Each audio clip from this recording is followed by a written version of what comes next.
السلام عليكم ورحمة الله وبركاته.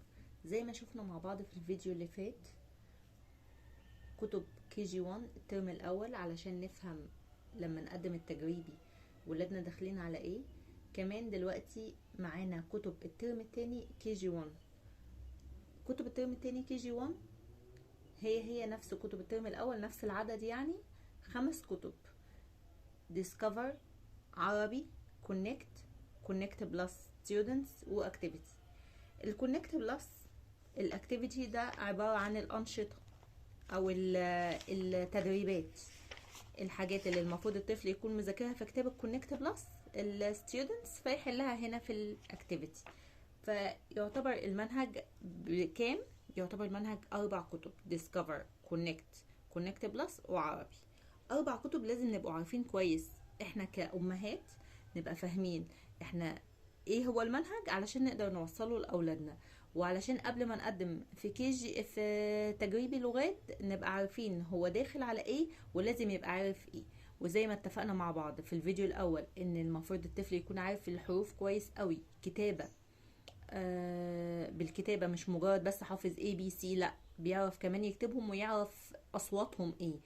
زي مثلا حرف ال A اسمه ايه لكن بيتنطق في الكلمة زي ابل،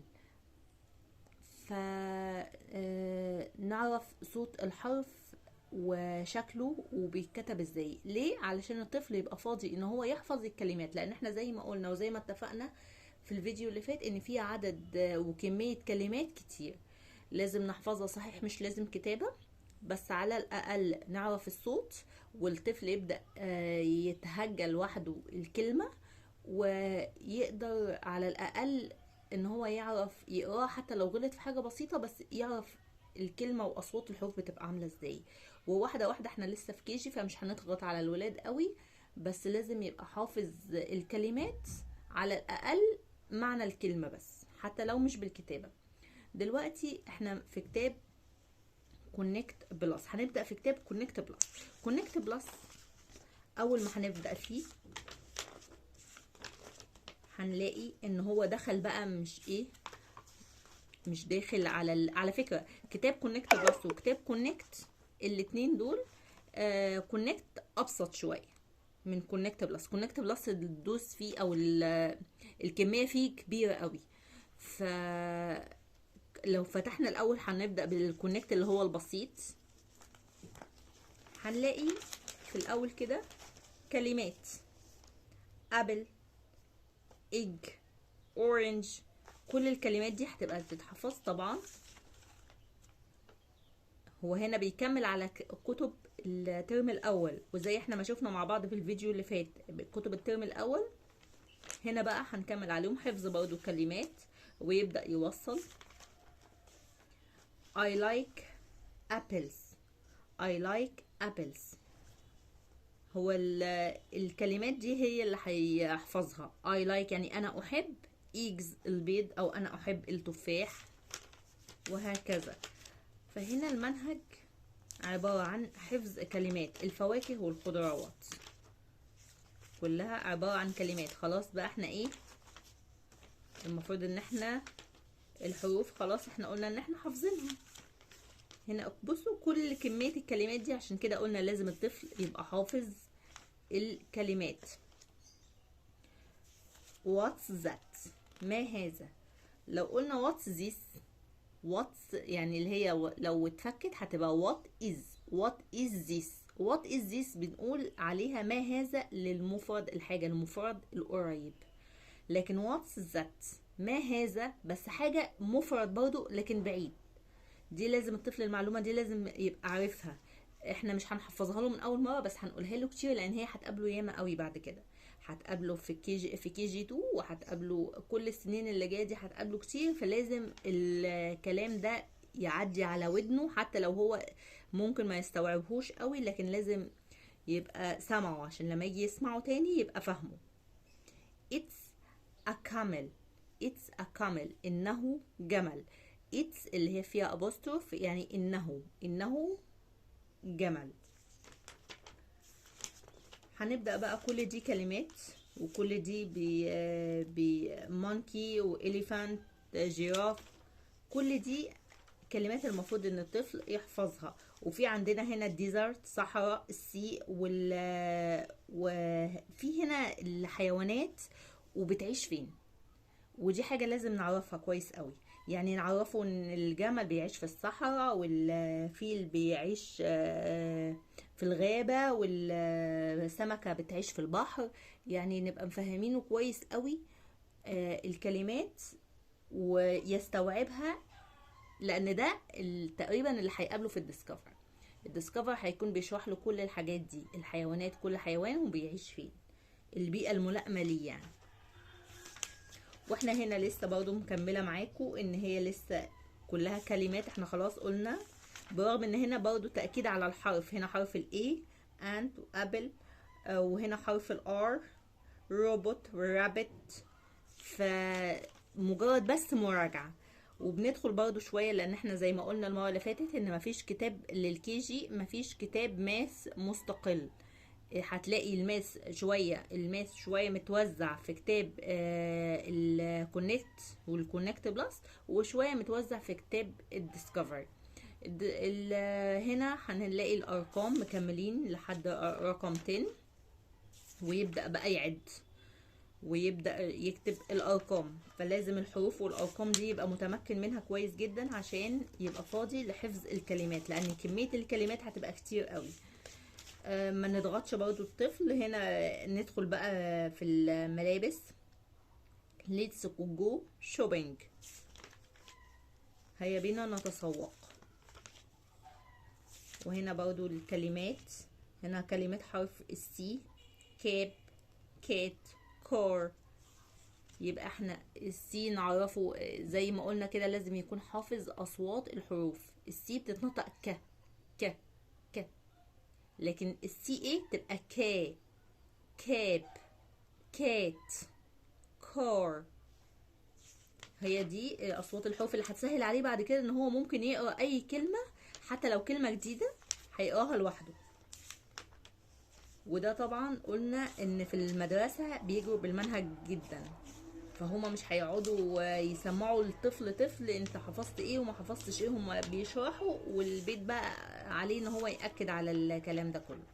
هو ده كتاب الكونكت، وانا قلت لكم ان الكونكت ابسط بكتير من كتاب كونكت بلس. احنا شفنا البسيط اللي هو مجرد بس فيه كلمات، ما فيهوش جمل وما فيهوش جرامر الا حاجات بسيطه قوي اللي هي what this what is that. ده اللي احنا شفناه هنا في كتاب الكونكت. نيجي بقى لكتاب كونكت بلس، وهو دوت اساس التجريبي لغات. يعني كتاب الكونكت ده هنلاقيه في المدارس العربي الحكومي العادي. كتاب الكونكت بلس هو ده اساس التجريبي لغات، وده اللي لازم نأكد عليه ونتأكد ان احنا نقدر نوصل المعلومات اللي فيه للطفل. لان لو المعلومات اللي فيه وصلت للطفل فهو كده خلاص هيفهم المنهج. لو لا قدر الله الموضوع طلع صعب عليه، فاحنا ما نضغطش ونعرف كل حد فينا يعرف قدرات ابنه عاملة ازاي ونبقى فاهمين. بالنسبة لكتاب كونكت بلس، لو بدأنا هندخل على الكلمات. برضو هتلاقوا كلمات شبيهة لكلمات كتاب الكونكت بإضافة كلمات تانية، بإضافة كلمات جديدة. وكمان هتلاقوا فيه الجرامر بقى بيبقى أكتر من كتاب الكونكت. هنا دي كلها كلمات روبوت، كار، دول، تيدي بير، نفس الكلمات اللي احنا شفناها في الكونكت دلوقتي. لكن هنلاقي ايه بقى؟ هنلاقي بقى الحاجات الأكتر. هنلاقي it's made of wood، انه مصنوع من الخشب. it's made of ايه بقى؟ يعني مصنوع من ايه؟ ممكن مصنوع من wood، ممكن مصنوع من paper، ممكن مصنوع من metal، بلاستيك يعني بلاستيك، wood يعني خشب. هنا برضو بلاستيك. فهنا احنا بنعرفه يعني ايه made of، يعني ايه made of يعني مصنوع من، وميد ان يعني مصنوع فيه. فهنا الكلمات دي مهمة. ونبدأ نبين له بقى، الكتاب هيبدأ يبين له هنا الحاجات دي وتسأليه هو مصنوع من ايه.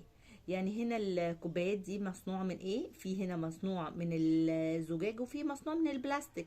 والتشير مصنوع من ايه؟ وهنبدأ نسأل هنا الطفل عن كل حاجة بعد ما يحفظ الكلمة. وهنا بول وبوش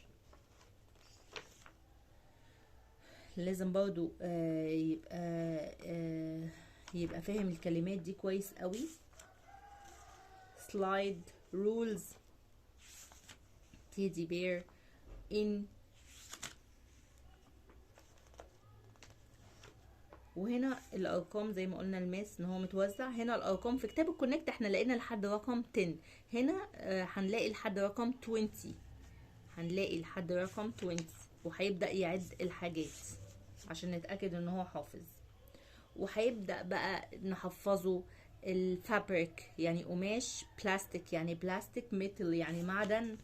طيب نجيب له اي حاجة ونقول له التوي اللعبة دي مصنوعة من ايه، فيبدأ يفهم.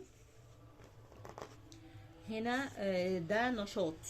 ده نشاط المفروض ان هو يعني انشطة بتتعمل في المدرسة، مجرد ان هو يتسلى وبرضه بيدخل له معلومات كويسة يعني.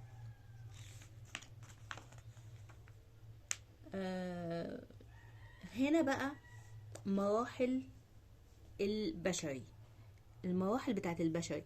هنا الطفل لازم تقولوها للطفل ان هو يسمعها، لان لازم هيحفظها في كي جي 2. لما يجي ان شاء الله نشرح لكم منهج كي جي 2 كده هتلاقوا ان هنا في بيبي.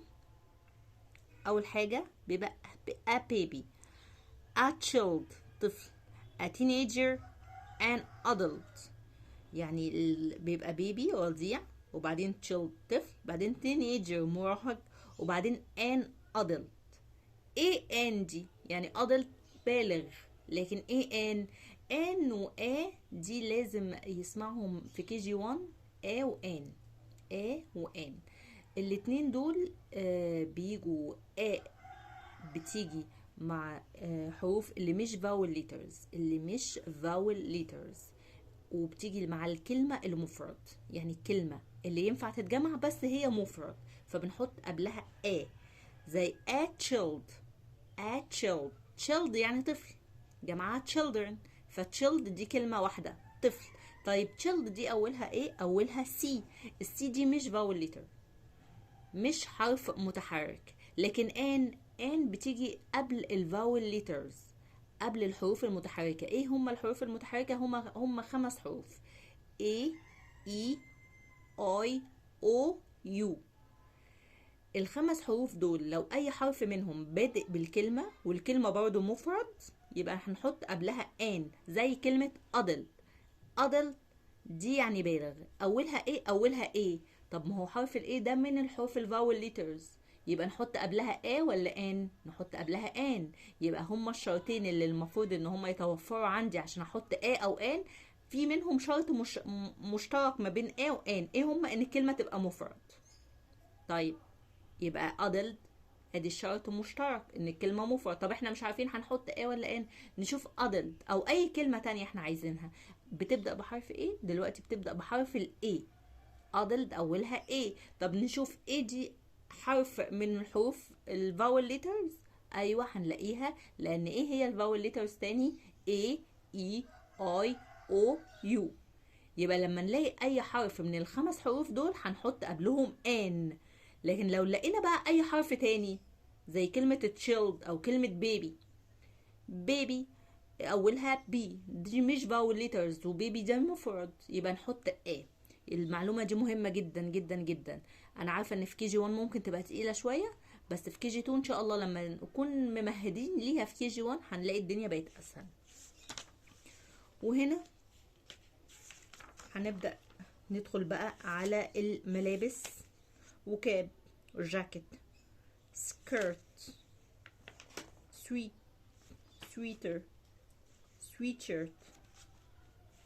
خلاص خلصنا الكلمات بتاعت الملابس. كل الكلمات دي قلنا لازم تبقى تتحفظ. هنا بقى هنيجي عن ماي وهير وهيز. ماي بتاعي، هير بتاعها، هيز بتاعه. لازم الحاجات دي يحفظها كويس قوي. زي مثلا لما اقول ماي جاكيت، هنا زي ما احنا شايفين ماي، لو قلنا ماي جاكيت يعني الجاكيت ده بتاعي، الجاكيت بتاعي. هير جاكيت الجاكيت بتاعها، هيز جاكيت الجاكيت بتاعه. ولازم نأكد برضو على الكلمة دي كويس قوي.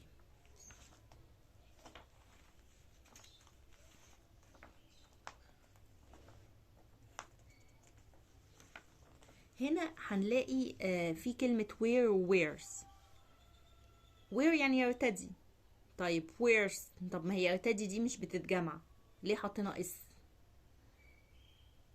ببساطة شديدة المعلومة دي هنلاقيها بس هي في الصفحة دي بس كده، ومش هتتعاد تاني في الكتاب كله، بس احنا لازم زي ما قلنا هما بيمهدوا للي جاي. فوير دي فعل. طيب لو انا قلت I wear، هقول I wear ولا I wears؟ هحط الاس، هي مش اس جمع، هي اسمها اس فعل، لان ما ينفعش نقول اس جمع لان الكلمة اصلا wear يرتدي دي ما بتتجمعش. طيب يبقى احنا لازم نعرف حاجة مهمة قوي قوي قوي، ان الاي واليو، اي يو وي وزي، التلاتة الاربع حاجات دول، اي وي ويو وزي، الاربع حاجات دول بياخدوا الفعل زي ما هو، ما بنضيفش ليه اي حاجة، ولا بنضيف له اس ولا اي اس ولا اي حاجة خالص، بياخدوا الفعل. عشان كده لما قلنا هنا I wear a cap and a t-shirt، انا ارتدي كاب و تي شيرت. طيب لكن لو قلنا مليكة and سليم، مليكة and سليم دول ايه؟ دول لو شلنا مليكة and سليم هنحط ايه؟ هنحط زي، يبقى زي wear برضه، يبقى زي wear، علشان قلنا I ويو ووي وزي، الاربعه دول بياخدوا الفعل زي ما هو. مين اللي بياخدوا بقى الفعل ممكن نضيف له اس او اي اس؟ اللي هم هي وشي وات، هي وشي وات. المعلومه دي انا عارفه ان هي ممكن تبقى تقيله شويه على الطفل، بس احنا لازم نحفظها له كده، ان اي ووي ويو وزي بياخدوا الفعل زي ما هم، زي ما هو، هي وشي وات بياخدوا الفعل فيه اي اس او اس.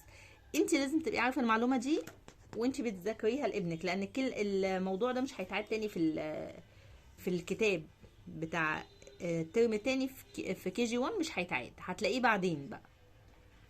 هنا برضو مكملين على الكلمات والسوبر ماركت، وكل الكلمات دي لازم تتحفظ. لولي بوب مصاصة، وبرضو كلمات، كل دي كلمات.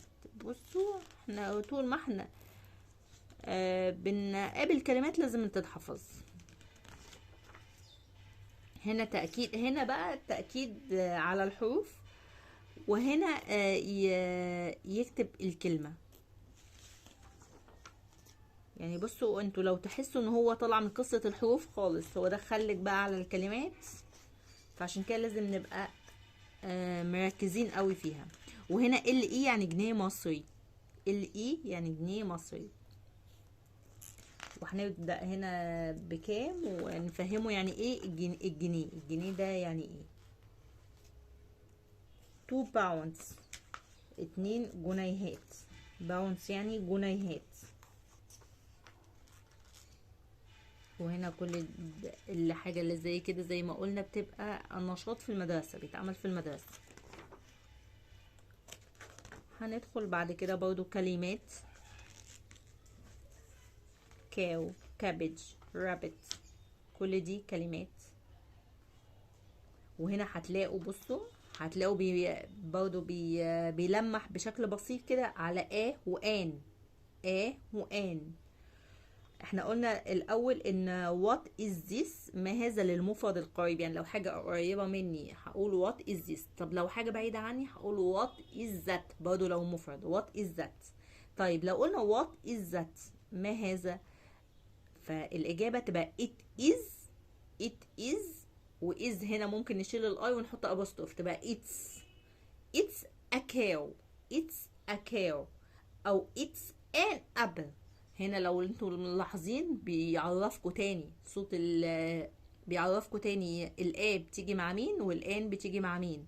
الآ مع الحروف اللي مش فاول ليتر وتكون الكلمة مفرد، والآن بتيجي مع برضه الكلمة تكون مفرد، لكن الحرف أول حرف لازم يبقى فاول ليتر، لازم يبقى حرف متحرك. هنا بنبدأ ندخل هنا بيبدأ يجيب لك مراحل النبات، المراحل بتاعة النبات.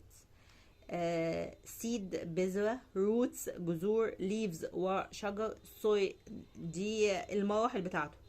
طيب في كمان سويل، دي من ضمن بقى نيدز، دي الاحتياجات بتاعة النبات، من هو محتاج سويل تربة، ومحتاج ووتر ماء، ومحتاج اير هواء. فبرضو النبات لازم يبقى جرو ينمو. كل الكلمات دي لازم تتحفظ. احنا قلنا كونكت بلس بيبقى اتقل بكتير من الكتاب الكونكت. حتى الكتاب الكونكت احنا ما قالش خالص على موضوع الايه والان، لكن بنلاقي في كتاب كونكت بلس الموضوع زايد، لان هو ده اساس المنهج. هنا كل ده كلمات، بنحفظ في الكلمات، مفيش اي قواعد لسه قابلتنا اللي احنا شفناه بس هناك. هنا بقى بيعرفك طبعا الاير والووتر زي احنا ما قلنا واهميتهم. هنا بقى بيبقى فيه المحافظات، وبرضه بيبقى الحفظ بيبقى بالصوت بس. صاني الاول بنقول صاني يعني شمس، صاني يعني مشمس. وبنبدأ هوت يعني حار، هوت. ريني يعني ممطر. دلوقتي بنقول بتبدأي تعرفي ان كل محافظة ليها جو مختلف عن التاني. زي مثلا الكسندرية الجو فيها ريني ممطر، لكن الجيزة الجو فيها صاني مشمس. ودي هيبدأ يعرف الأشكال، الستار نجمة، سكوير المربع، السيركل، تراينجل، ريكتانجل. تراينجل طبعا المثلث، ريكتانجل المستطيل. فهنا لازم يبقى حافظ الاشكال. الاشكال دي على فكره مهمه جدا، لازم يحفظها لانها هتقابله كتير قوي قوي. انا الحاجات المهمه باكد لكم عليها ان هي لازم هتقابله. فهنا برضو بقى مراجعه تاني على الماتيريال، على الخامات. هنا وود، وبنبدأ نسأله تاني كأن احنا نعملها كأنها لعبة يعني.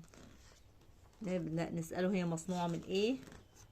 وهنا بقى لما يخلص كتاب كونكت بيخلصوا الكتاب دايما هم بقصة، نحكي له قصة كده يطلع من كمية الضغط اللي هو فيها، وفي نفس الوقت ناخد كلمات القصة دي اللي هي متلونة عليها اللي هي هنلاقي الكلمة متلون عليها كده باللون الأصفر.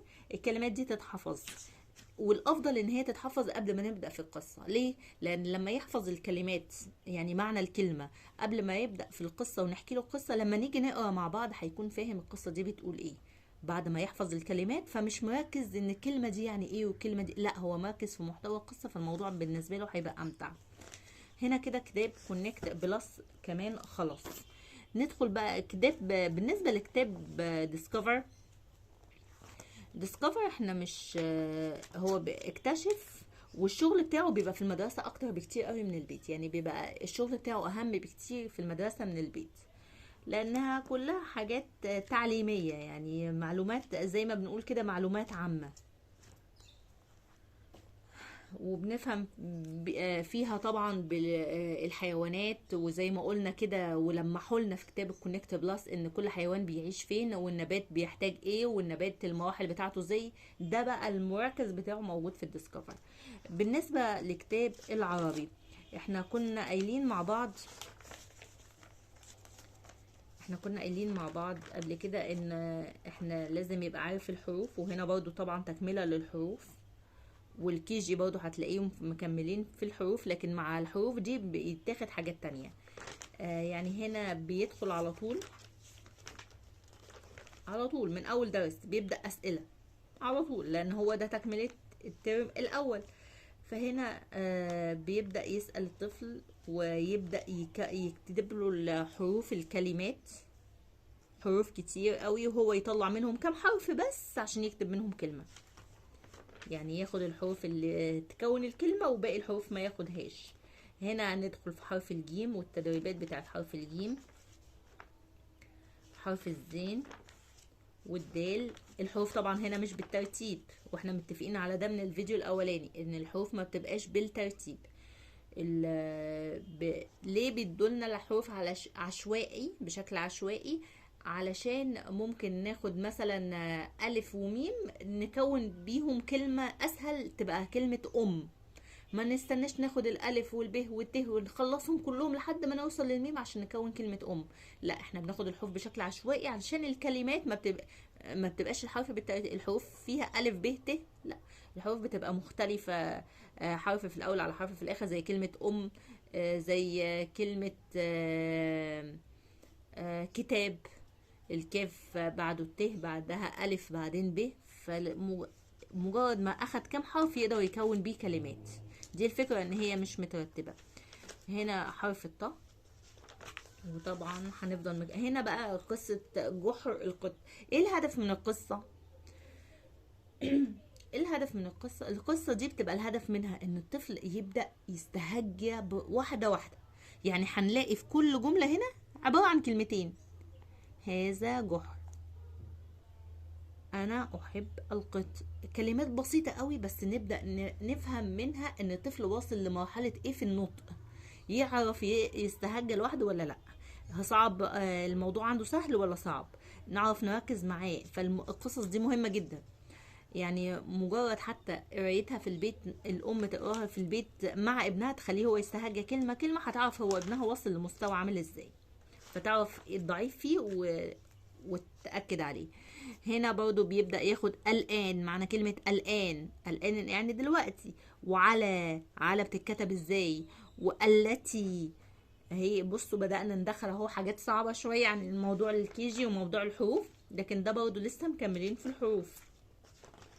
وبصراحة أنا شايفة إن كتاب العربي من أجمل الكتب، لأنه بيعلم كويس قوي القراية، إن الطفل يعتمد بعد كده على نفسه. بس إحنا محتاجين متابعة في البيت. وهنا طبعا زي ما قلنا حرف الس.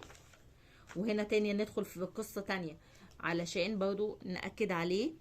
أنا عمر بتتكتب ازاي؟ طيب انا بتتكتب ازاي؟ طيب نستهجى كده واحده واحده، وفي نفس الوقت داخله في قصه علشان الطفل برضو ايه ما يزهقش، عشان واحنا بنحكي له الموضوع ما يبقاش كانه هو لازم يقعد ويذاكر. لا، تعالى كده نحكي قصه مع بعض ونطلعها زي ما بنشتري القصص من بره. احنا بنشتري كتاب القصص من بره، لا، نعملها كانها قصه. وحرف الصاد، وكل دي تدريبات بقى. مهم قوي ان احنا نقعد مع ابننا، ودي قصة تانية اسمها ورد من ورق. وبرضو هنبدأ نحكي معاه قصة كده واحدة واحدة، ونخليه هو يستهجى، هو اللي يقرا معانا، مش احنا اللي بنحكي له قصة ان احنا نقرا، لا، هو الهدف من القصة ان هو اللي يقرا. وبعدين خدنا حرف الياء اهو، وبعدين دلوقتي حرف الهاء. وكلها اول ما بناخد الحرف بنلاقي عليه كمية تدريبات كويسة قوي عشان تأكد عليها. وبعدين حرف الغين. ولازم طبعا ما ننساش الفتحة والكسرة والضمة والسكون. الضبط ده او التشكيل ده مهم قوي ان هو يعرفه، علشان يعرف بعد كده في كي جي 2 ان شاء الله هيعرف الفرق ما بين الاصوات، الحركات الطويلة والحركات القصيرة، يعني الفرق ما بين الفتحة والالف. يعني لما تيجي كلمة مثلا غانم مجرد ان انا فتحت كده بقي كتير قوي يبقى كده فيها الف. لكن لو كانت الغين فتحة تبقى غا، ما طولتش انا، غنم تبقى في فرق، يبقى فاهم الفرق ما بين الحركات الطويلة والحركات القصيرة. علشان ده بعد كده هو الحمد لله المفروض ان في كي جي 1 عرف، فهم ازاي يقرا او يستهجى شويه. في كي جي 2 يبدا بقى الحركات الطويله والقصيره دي هتبقى تسهل عليه ازاي يتملى، علشان لما يبدا بقى باذن الله يدخل على جريد 1 او جونيور 1 يبدا ان هو يتملى كلمات بسيطه جدا. وبكده احنا لو مشينا على المنهج بنفس الطريقه اللي انا وضحتها لكم دي ان شاء الله الدنيا هتبقى سهله. وبالنسبه للي لسه مش عارف يقدم ولا ما يقدمش، شوف الفيديو، احكم بشكل عقلاني كده من غير ضغط عصبي. شوف ابنك هيستوعب المنهج ولا لا، شوف انت تقدر توصل له المعلومه ولا لا، ونصيحة مني، زي ما بياخد في المدرسة، لكن المدرسة بتجري ما بتقفش عند كل طفل، لان كمان الفصول بتبقى عددها شوية كبير، فمش هيقفوا عند كل طفل مين وصل ايه ومين ما وصلش. فاحنا لازم نبقى متابعين ولادنا كمان من البيت، علشان نبقى عارفين مستواهم عامل ازاي، والحاجة اللي ضعيف فيها نأكد عليها، علشان السنة اللي بعدها الموضوع يبقى اسهل معانا بكتير، ما نبدأش من الاول تاني. ويا رب الفيديو يبقى عجبكم، واستنوني ان شاء الله بإذن الله نجيب لكم منهج كي جي 2 وبقية السنين اللي جاية على خير بإذن الله. وربنا يصلح حال أولادنا جميعا، اللهم آمين. السلام عليكم ورحمة الله وبركاته.